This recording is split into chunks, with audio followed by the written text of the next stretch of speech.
Bonjour à tous, c'est Gilles Mansillon qui vient à vous aujourd'hui. Je sens qu'on est à la veille d'énormes transformations. Je sens un grand sens d'élation, une sorte de sentiment assez extatique par rapport aux choses qui arrivent, hein. C'est très très excitant.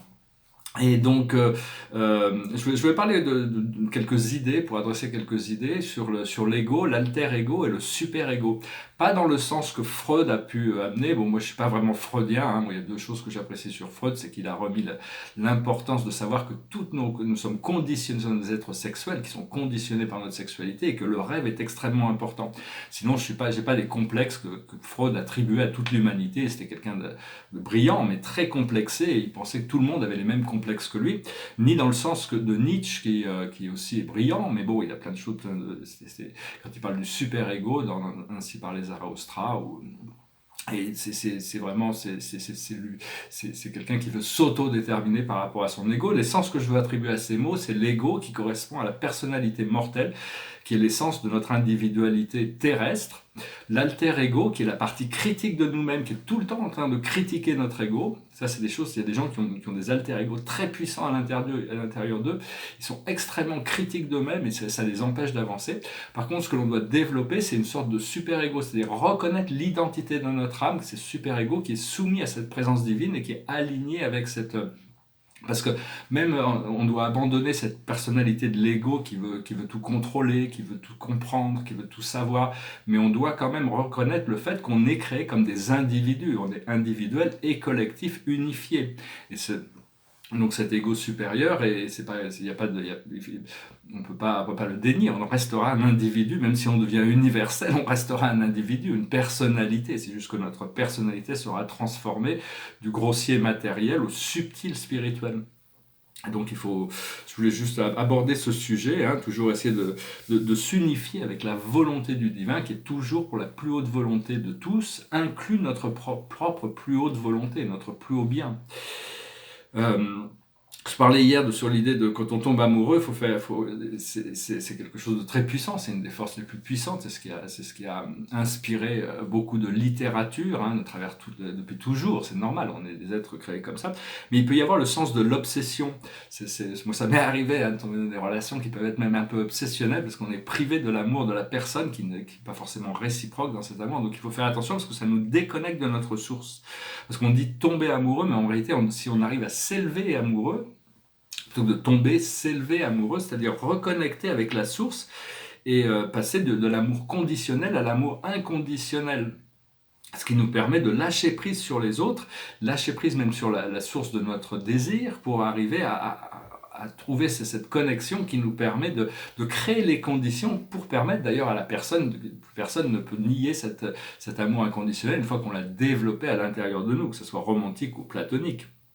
Ce que l'on cherche, c'est retrouver notre véritable essence avant toute chose. Une fois qu'on a trouvé notre essence, trouvé cet amour, on est plus dépendant des forces extérieures et on peut attirer, on a beaucoup plus de lâcher prise et de neutralité. Parce que cette connexion à cet amour à l'intérieur de nous, à notre source, à tout notre complexe spirituel, et une fois qu'on l'a créé, elle continuera à se développer éternellement.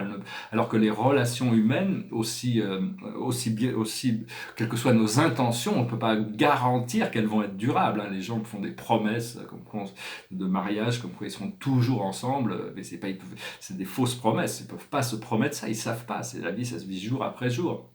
C'est pour ça qu'il y a des divorces. Quand Dieu décide de mettre deux êtres ensemble, ils sont éternellement unifiés. C'est juste que les humains, nous, on a des plans d'âme qui des fois sont temporaires. Donc c'est pas une critique, hein, mais enfin, une fois qu'on trouve cet amour véritable, hein, avec à l'intérieur de nous, cette force va rester. Et puis à ce moment-là, on peut concevoir de rencontrer un partenaire avec qui on peut passer le reste de notre vie. Mais on n'est plus dépendant forcément de cette connexion, c'est-à-dire on est beaucoup moins en souffrance si jamais la connexion ne fonctionne pas, parce que ça peut toujours arriver. C'est des moments très romantiques, donc une sorte de potentiel romantique qui s'ouvre. Savoir que bon, je voulais dire aussi, c'est que la plupart des sciences que les Égyptiens avaient, les sciences médicales, les sciences, toutes les technologies, toutes sortes de technologies que les Égyptiens avaient, qu'on a oubliées, qu'on ne connaît pas, on pense qu'ils étaient primitifs, mais c'est parce que les Syriens, il y a des groupes de Syriens qui leur avaient donné ces sciences, et après plus tard, les prêtres égyptiens ont été, il y a eu des problèmes en Égypte au XIIIe siècle avant Jésus-Christ, et donc ils ont migré en Amérique du Sud, et donc les Mayas, ils ont fusionné leur conscience et leur connaissance avec le peuple Maya, et qui ont été aussi visités par les Syriens. Et à un moment donné, les Syriens leur avaient donné des technologies pour aller dans la quatrième dimension, et ils sont tous, on ne sait pas pourquoi ils ont disparu, en réalité ils n'ont pas disparu, enfin ils ont disparu de cette réalité physique, mais ils sont déménagés dans une autre dimension. Ce qu'on ne sait pas, c'est que ces technologies ont été laissées derrière, et ça pourrait permettre à l'humanité de monter dans la quatrième dimension. Enfin, tout ça, c'est des choses qui vont se découvrir progressivement. Il ne faut pas avoir peur de plonger dans notre souffrance personnelle, hein, pour la dissoudre, inviter la lumière. Parce que si on refuse d'adresser notre souffrance personnelle, nos ombres, nos peurs, nos doutes, toutes ces choses-là, si on refuse de les adresser, qu'on prend des substances ou des distractions pour les éviter, elles vont continuer à vouloir être adressées. Donc il faut pas avoir peur de plonger dans toutes ces choses personnelles pour les diffuser. Savoir que la lumière violette, inviter la lumière, la flamme violette pour les transformer, les transmuter, c'est une flamme très très puissante. Il faut tout, parce que ce qu'on recherche, c'est trouver la paix et la liberté à l'intérieur de nous. Savoir que les voiles deviennent de plus en plus fins, hein, on se rapproche de l'équinoxe. Et cette paix intérieure, c'est quelque chose il faut développer la paix intérieure et l'équanimité, c'est-à-dire l'habilité de ne pas être émotionnel par rapport aux choses et agir en relation avec ça, toujours agir de manière à travers la paix. Faut devenir une armée de guerriers pacifiques, hein. Parce qu'une fois qu'on sera unifié, on sera beaucoup plus fort, hein. Pour le moment, tout le monde travaille un peu dans son coin, mais parce que voilà, donc une fois qu'on va être vraiment unifié, ça va créer une armée, et donc on va pouvoir dissoudre cette matrice sombre assez rapidement. Et toute l'humanité a besoin de se réveiller à ça. Appelez l'archange Michael pour vous assister toujours, hein, il est toujours disponible. Parce que tout ce qui n'est pas entretenu et soutenu va disparaître. C'est-à-dire que si on a des choses qui ne sont pas agréables, que des cycles à travers on passe et on connaît la cause, si on abandonne, si on prend la décision, et on s'en tient à cette décision de ne plus nourrir certaines énergies, elles vont disparaître, hein. Donc il n'y aura plus ces problèmes, on aura d'autres chats à fouetter, hein, disons. Alors, je tiens quelques cartes pour voir un petit peu, un peu plus sombre aujourd'hui, un peu gris. Je vais tirer 10 cartes avec le Dakini. La situation pour nous, je vais la dire assez rapidement, hein, c'est l'île des joyaux, c'est le rêve qui devient réalité, c'est la possibilité c'est l'étoile, c'est le rêve, c'est l'île des joyaux, c'est toutes sortes de choses magiques et merveilleuses qui sont là, potentielles, qui vont devenir actuelles au plus on arrive à s'aligner avec ces choses. Ce qui vient autour de cette situation, c'est le jardin des roses, traditionnellement en tarot, c'est l'as de denier. C'est le succès matériel et spirituel, le succès intérieur et extérieur manifesté.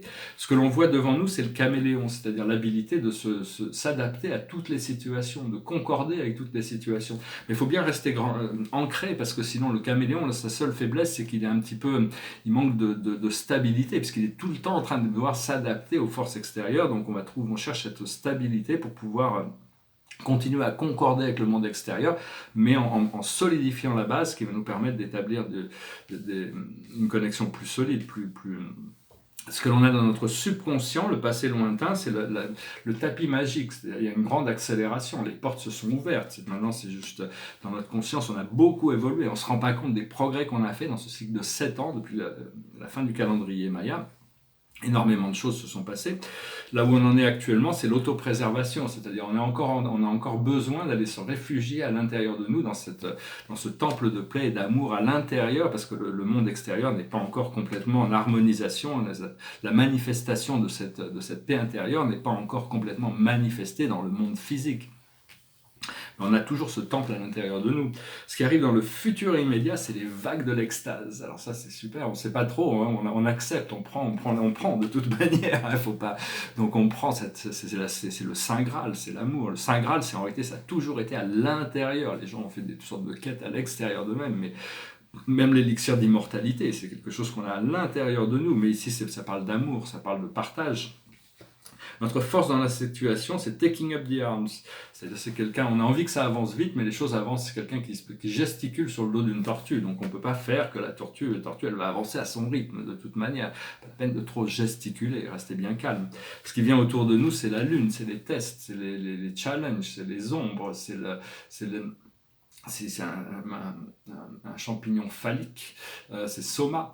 Et donc, c'est-à-dire que bon, tout n'est pas encore, il y a encore certaines choses on doit passer à travers certains portails, cette vallée des ombres. Mais il faut rester bien connecté avec notre présence je suis, avec le bien, avec nos guides, avec toutes ces présences angéliques. Ça nous permettra de passer à travers ces tests de manière légère pour arriver dans ce point de liberté.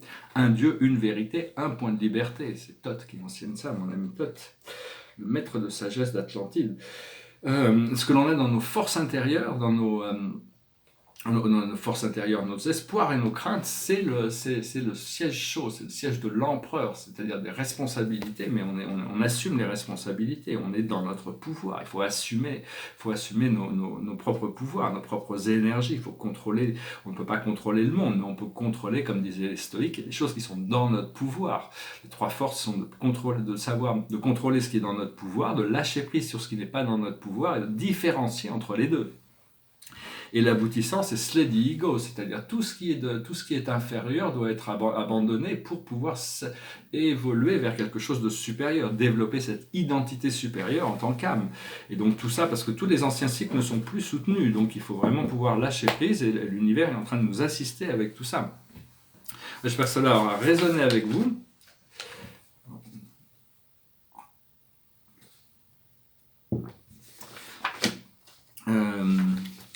Actuellement, on peut essayer de dormir le plus possible, parce que quand on dort, c'est là où on travaille le plus, c'est là où on évolue le plus, c'est là où on intègre le plus facilement sous ces énergies, parce qu'on n'a pas l'esprit critique qui empêche cette évolution.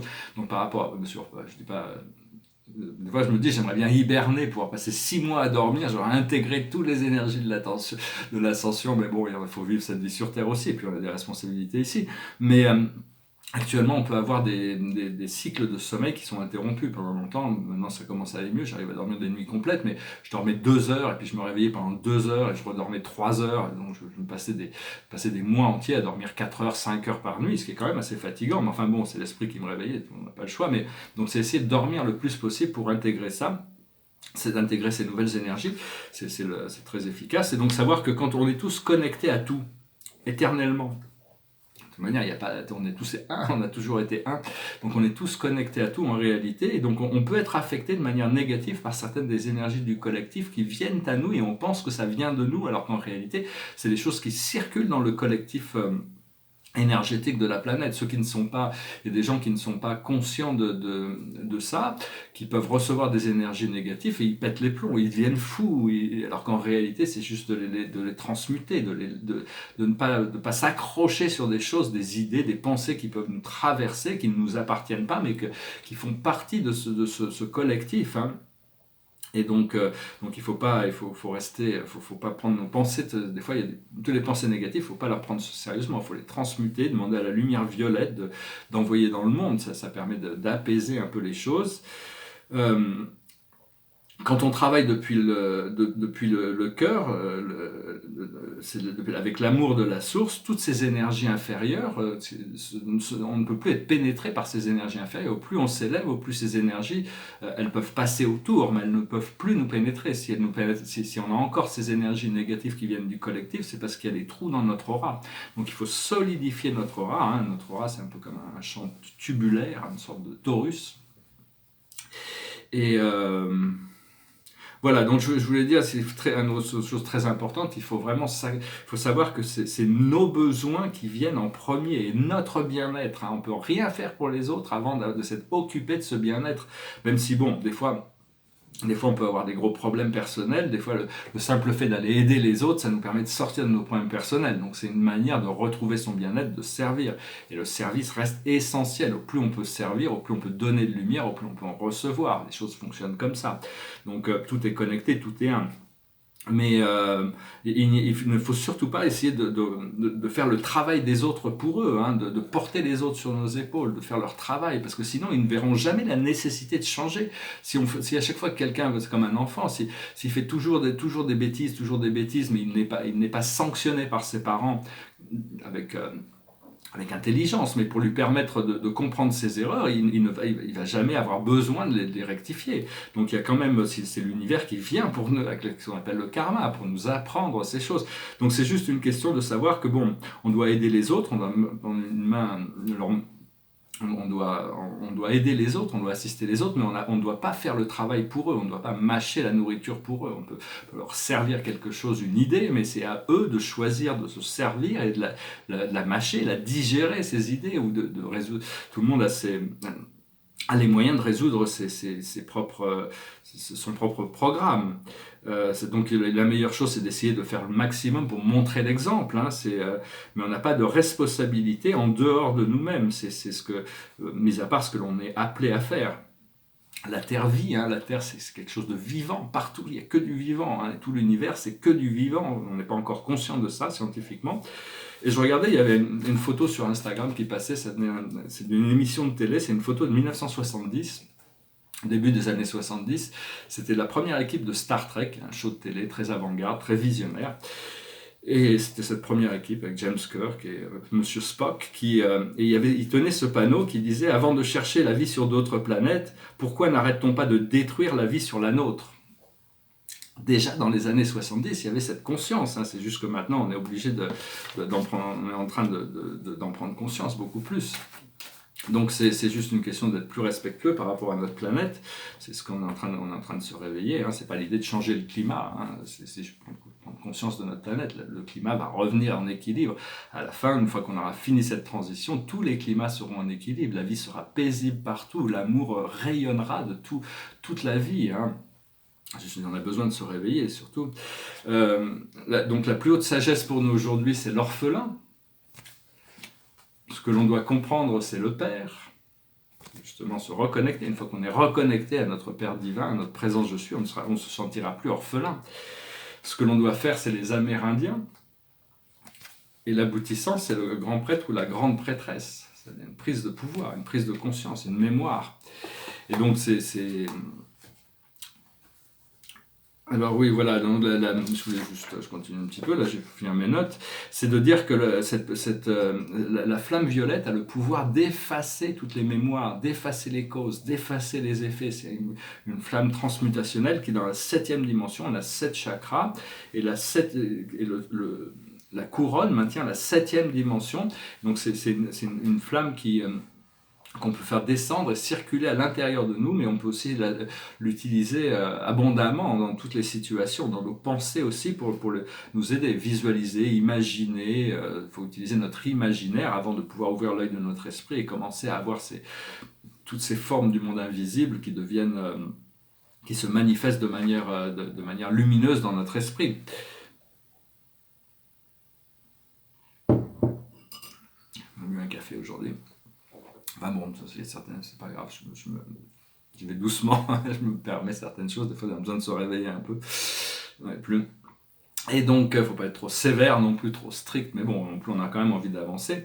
Donc, je parlais de la destruction de toutes les technologies de géo-engineering qui nuisent à la planète. Hein. C'est pas Dieu qui va envoyer des anges avec leur technologie angélique, c'est juste que la Compagnie du Ciel a donné l'autorisation aux galactiques d'utiliser des technologies très avancées pour commencer à éliminer tous ces programmes sombres qui nuisent à l'écologie et à la planète. Donc ça devrait avancer, mais donnez-leur la permission, invitez-les. Au plus on invite, ils ont besoin ils suivent la loi. Il y a une loi divine, il y a des lois divines quand Dieu a créé les lois divines. Au plus on connaît la loi, au plus on est heureux, au plus on est on est puissant, plus on a de sagesse, plus on a de lumière. Donc l'homme ne connaît pas la loi divine. S'il connaissait la loi divine et qu'il l'appliquait, on serait déjà au paradis, tous au paradis. Hein. Donc, mais cette loi, on l'apprend à travers l'éducation comme ici j'enseigne la loi de l'un, tout est un et un est tout. Mais disons qu'on l'apprend à travers la guidance intérieure, de jour après jour, cette loi se révèle. Et donc c'est inviter les galactiques le plus possible, donnez-leur la permission de travailler pour vous, pour la planète, pour l'humanité, pour l'ascension le plus possible. Ça les rapproche, ça leur donne plus d'autorisation et ça renforce notre connexion. Savoir que la planète est rentrée dans un état d'urgence, hein, parce qu'il y a vraiment des situations très très délicates. Bon, c'est juste la planète, elle pourrait résoudre tous ses problèmes. Un déluge, ça y est, il n'y a plus d'humanité sur la planète. Hein. Si vraiment elle veut, parce que la vie de la planète est plus importante que la civilisation humaine. Mais elle veut quand même qualifier elle veut garder ses enfants. C'est comme c'est une mère d'une immense famille, elle a des milliards d'enfants et elle aime tous ses enfants, même ceux qui lui font du mal. La seule chose, c'est qu'elle aimerait bien que tout le monde la respecte et la comprenne, pour pouvoir s'adapter, pour pouvoir s'intégrer, pour pouvoir vivre ensemble en communauté, dans la gratitude. Savoir qu'en 2020, on va entrer dans l'âge du Verseau, donc il y a toutes sortes de bouleversements éternels qui vont mettre un terme à plein de choses. Là maintenant, ça y est, cette fin d'année, on va vraiment changer toutes sortes de choses qui arrivent. On devient empathique, c'est-à-dire une sorte de pouvoir ressentir beaucoup plus les émotions des autres, communiquer télépathiquement. Mais le fait d'être empathique et de pouvoir ressentir les pensées, les émotions des autres ne veut pas dire qu'il faut souffrir avec eux. Parce que leur souffrance, c'est quelque chose qui leur apprend quelque chose. Donc il faut absolument, c'est nous qui créons cette déconnexion. Donc on peut les assister, mais on ne peut pas, il faut pas leur enlever leur pouvoir de créateur. Donc il y a jamais si on peut amener la joie et la lumière sur toutes les situations terrestres, il faut le faire, mais on peut pas amener la joie et la lumière si on commence à souffrir avec ceux qui souffrent. Donc il faut respecter, mais il faut essayer faut pas cette idée de parce qu'il y a des gens qui souffrent, on doit souffrir aussi, il faut arrêter tout ça, hein. Parce que celui qui souffre, c'est ce que Dieu expliquait dans la vérité par Dieu, celui qui souffre, même celui qui souffre de la faim, est privé de lucidité. C'est parce qu'il est privé de cette lucidité qu'il souffre. Il est privé d'amour et de lumière, mais c'est cette lucidité, une fois que la lucidité la lucidité revient, les choses se remettent en alignement. C'est-à-dire qu'il faut avoir de la compassion, mais pas de culpabilité par rapport à ces choses-là. Voilà, j'espère que ce message aura résonné avec vous. C'est important de rester vraiment serein et d'accepter que toutes les choses, comme disait Baruch Spinoza, qui avait déjà découvert ça, c'est que, enfin bon, un philosophe humain, que toute la vie ne peut pas être plus parfaite que ce qu'elle est. Aussi imparfaite qu'elle paraît, elle ne peut pas être plus parfaite que ce qu'elle est. On doit accepter que tout, comme un mystique qui n'a besoin en réalité, on ne veut rien changer puisque tout est déjà parfait. Par contre, Spinoza nous explique aussi qu'on peut utiliser le pouvoir de l'alchimie, c'est-à-dire qu'une fois qu'on accepte la perfection des choses, on sait qu'en mettant notre énergie, on peut toujours l'améliorer. On continue à améliorer, à faire assister le procédé d'évolution suivant ce flot d'évolution qui est lent et progressif, mais qui va toujours vers de l'ignorance à la lucidité, vers de la souffrance à la joie, de l'obscurité à la lumière, parce que l'obscurité a été créée pour permettre à la lumière de devenir plus encore. S'il n'y avait pas d'obscurité, les étoiles n'auraient pas d'espace pour briller, donc tout est complémentaire, tout a une fonction, tout est unifié dans le Dao.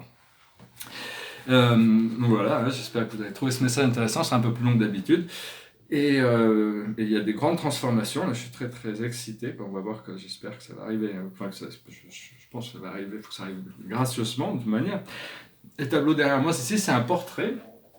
Alors, c'est un portrait de ma présence je suis. La présence je suis, c'est une forme invisible, c'est un esprit invisible qui n'a pas de forme, essentiellement. Mais ici, c'est une sorte de grand, une tête qui s'élève dans cette énergie avec toute cette crinière bleue et qui est posée sur un 8. Donc, quand je l'ai fait, j'avais pas l'intention de faire un portrait de ma présence je suis, mais j'ai du mal c'est une sorte de tête divine, quoi. Disons que c'est un tableau qui est assez... je voyais pas comment l'appeler, donc je me dis c'est appelé le Godhead ou God Self, le moi divin, c'est une portrait du moi divin. Puis ça fait partie de ma série métacosmique. Ici, c'est le symbole du home qui est à la base, au point zéro, hein, on connecte ce point zéro, ce home. C'est un son inaudible, qui maintient toutes les fréquences éternellement en fréquence, toutes les dimensions en fréquence, toutes les dimensions. Donc c'est à la base de toute chose. Ici, alors il est au centre, hein, c'est un symbole, qui est aussi le symbole de la couronne, hein, c'est le symbole qui maintient. Et il y a une sorte de grande explosion, hein, je trouve il est très fort, c'est un tableau assez fort. J'ai chanté une chanson française sur la vidéo en français et une chanson anglaise sur la vidéo en anglais. Et puis je tire une dernière carte avec la tarot des archanges. C'est une chanson qui me passait par la tête, c'est une chanson un peu politico-philosophique, une vieille chanson des années 70. C'était Jean-Patrick Capdevielle, Goes Like This. Moi je traîne dans le désert depuis plus de 28 jours et déjà quelques mirages me disent de faire demi-tour. La fée des neiges me suit tapant sur son tambour. Les fantômes du syndicat des marchands de certitude se sont glissés jusqu'à ma dune, reprochant mon attitude. C'est pas très populaire le goût de la solitude. Quand t'es dans le désert, depuis trop longtemps, tu te demandes à qui ça sert, toutes les règles un peu truquées du jeu qu'on veut te faire jouer, les yeux bandés. Tous les rapaces du pouvoir menés par un gros clown sinistre plongent vers moi sur la musique d'un piètre accordéoniste. Je crois pas qu'ils viennent me parler des joies de la vie d'artiste. L'autre côté, voilà qu'un toujours aussi lunatique, son œil est rempli de sable et sa bouche pleine de verdicts. Il trône dans un cimetière de vieilles pelles mécaniques. Quand t'es dans le désert, depuis trop longtemps, tu te demandes à qui ça sert, toutes les règles un peu truquées du jeu qu'on veut te faire jouer, les yeux bandés. Les gens disent que les poètes finissent tous trafiquants d'armes, on est 50 millions de poètes, c'est ça qui doit faire notre charme. Sur une lune de Saturne, mon perroquet sonne l'alarme. C'est drôle mais tout le monde s'en fout. Vendredi tombant nulle part, y a Robinson solitaire qui m'a dit je trouve plus mon île, vous n'auriez pas vu la mer.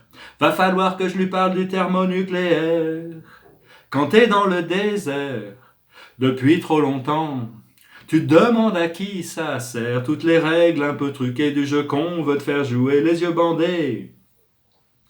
Hier, un homme est venu me voir d'une démarche un peu traînante. Il m'a dit « T'as tenu combien de jours ?» Je lui ai répondu « Bientôt 30. » Je me souviens qu'il espérait tenir jusqu'à 40. Quand j'ai demandé son message, il m'a dit d'un air tranquille « Les politiciens finiront tous un jour au fond d'un asile. » J'ai compris que je pourrais bientôt regagner la ville. Quand t'es dans le désert, depuis trop longtemps, tu te demandes à qui ça sert, toutes les règles un peu truquées du jeu qu'on veut te faire jouer, les yeux bandés. Voilà, hein, c'est une chanson assez marrante qui était déjà, il y avait déjà toute la musique de toute manière, à partir de, il y a eu de la convergence harmonique qui s'est passée dans les années 70, 80, il y a eu cette prise de conscience. Maintenant, il faut arriver à s'aligner dans les fêtes, pour arriver à s'aligner dans les fêtes, et tout ça c'est en train de se passer de toute manière, en rentrant dans l'âge du Verseau, ces choses vont se passer avec douceur si on accepte d'aller avec le programme, avec plus de force pour tous ceux qui résistent au programme. Hein. Alors, la carte de la journée, c'est le 10 de Gabriel. Demandez aux anges de placer les personnes capables de vous aider sur votre chemin. Vous travaillez trop. Vous en faites toujours trop pour plaire aux autres. Donc voilà, il faut vraiment s'occuper de soi. Hein. Relax, relax, relax. Même, j'aurais peut-être même pas eu besoin de faire cette vidéo aujourd'hui. J'aurais peut-être juste passé ma journée dans le farniente, hein, à peindre tranquillement. Mais bon, je voulais faire cette vidéo. Je sais pas si c'est une habitude que j'ai prise. Bientôt, je vais peut-être devoir commencer à bouger beaucoup plus. Donc, j'aurais peut-être pas le temps d'en faire. Donc, je me dis que ça peut être utile d'exprimer ces idées, de continuer à travailler sur ça. De toute manière, je vais continuer dans ces communications. L'esprit me dit que je vais même pouvoir les amener sur la télévision pour toucher un public beaucoup plus vaste, parce que tout le monde a besoin d'être informé, même si je vais devoir descendre un petit peu le niveau de communication, parce que bon, pour pas choquer les sensibilités, y aller doucement sur des grands médias, mais enfin, je pense que c'est ce qui est prévu de toute manière. Donc voilà, je vous salue, je vous remercie d'aimer, de partager, de souscrire, de commenter. Continuons à construire cette matrice de la 5e dimension, cette matrice de lumière qui nous unit, qui nous connecte, et dans laquelle toutes ces choses vont pouvoir descendre, toutes ces bonnes réalités, ces rêves merveilleux vont pouvoir descendre pour commencer à manifester toutes ces choses dans le monde. Je vous remercie, Namasté.